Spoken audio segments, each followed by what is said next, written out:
got me, baby, I got your back. Looking at you, thinking about all of the ways that you know me. I can't get enough. Assalamualaikum warahmatullahi wabarakatuh. Selamat pagi semuanya. Perkenalkan, nama saya Fitri Mulyani dari Prodi Administrasi Publik beserta teman-teman saya.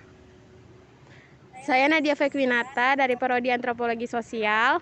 Selanjutnya, Saya Nathanael Lawrence Siombing dari Prodi Ilmu Hukum.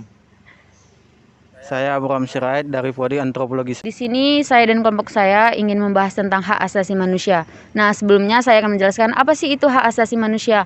Nah, hak asasi manusia itu adalah hak yang dilindungi secara internasional seperti hak untuk hidup, hak kemerdekaan, hak untuk memiliki, dan hak untuk mengeluarkan pendapat. Nah, ada beberapa macam hak asasi manusia. Yang pertama, hak asasi pribadi, yang kedua hak asasi ekonomi, yang ketiga hak asasi untuk mendapatkan pengayoman, yang keempat hak asasi politik, yang kelima hak asasi sosial dan budaya, yang keenam hak asasi untuk mendapatkan perlakuan tata cara peradilan.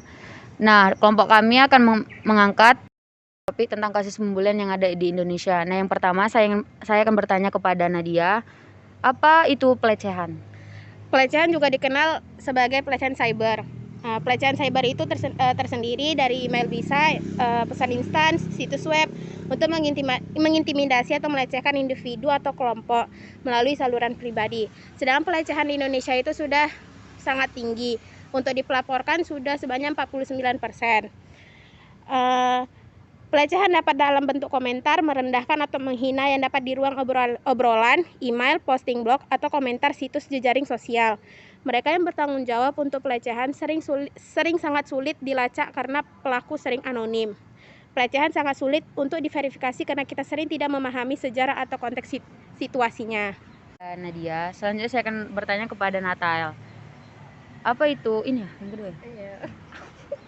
Apa itu cyberbullying menurut Anda? Cyberbullying kalau menurut saya itu pembulian secara online. Jadi upaya kita untuk mencegah itu, ya kita harus bijak-bijak menggunakan media sosial, menggunakannya untuk kegiatan-kegiatan positif. Dan jika ada orang yang membuli kita, di media sosial juga tersedia fitur blokir agar orang tersebut tidak bisa mengganggu kita. Terima kasih kepada Natael. Yang ketiga selanjutnya saya akan bertanya kepada Nadia, apa pengertian dari penindasan? Ya.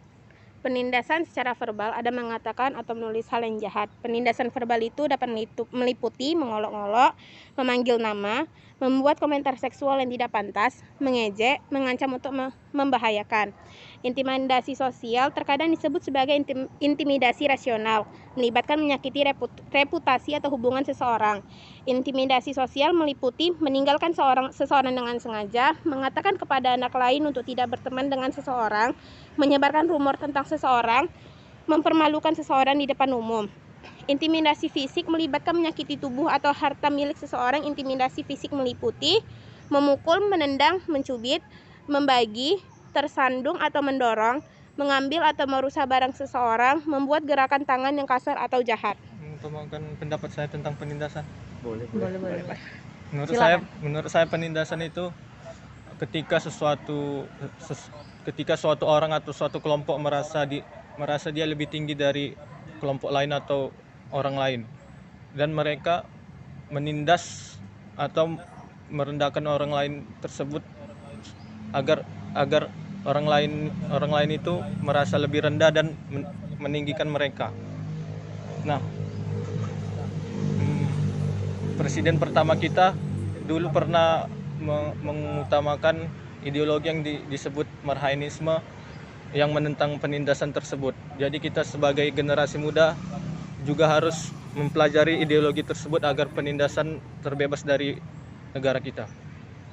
Terima kasih kepada Natael yang telah menambahkan pendapatnya. Nah, yang selanjutnya, bagaimana cyberbullying berbeda dari intimidasi langsung? Seperti yang saya katakan di pertanyaan tadi, cyberbullying itu ya pembulian yang dilakukan secara online gitu. Nah, bedanya dengan secara langsung itu ketika kita berjumpa langsung kita membuli orang tersebut. Nah, biasanya orang yang membuli secara online itu yang mentalnya tidak kuat gitu. Itu saja. Nice. Terima kasih kepada Natal. Selanjutnya, bagaimana cara mencegah cyberbullying ini menurut Anda? Nah,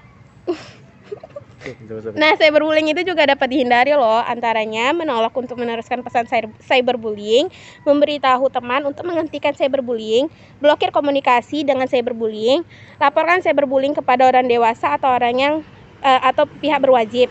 Bicara dengan siswa lain, guru dan administrator sekolah untuk mengembangkan aturan terhadap cyberbullying. Tingkatkan kesadaran tentang masalah cyberbullying di komunitas Anda dengan mengadakan pertemuan dan membuat selembaran atau diberikan kepada anak yang lebih muda atau orang tua. Terima kasih kepada Nadia. Selanjutnya, yang pertanyaan terakhir, apa yang dapat dilakukan oleh anak jika terlibat dalam intimidasi online? Nah, jika saya jadi orang tua nanti, saya harus mendidik anak saya dari rumah. Saya tidak boleh melepaskan anak saya hanya kepada guru, karena dari rumah lah pendidikan pertama yang dipelajari oleh anak saya. Terima kasih. Cukup sekian dari kelompok kami. Kami ucapkan terima kasih banyak. Terima kasih. Assalamualaikum warahmatullahi wabarakatuh. Terima kasih. Salam.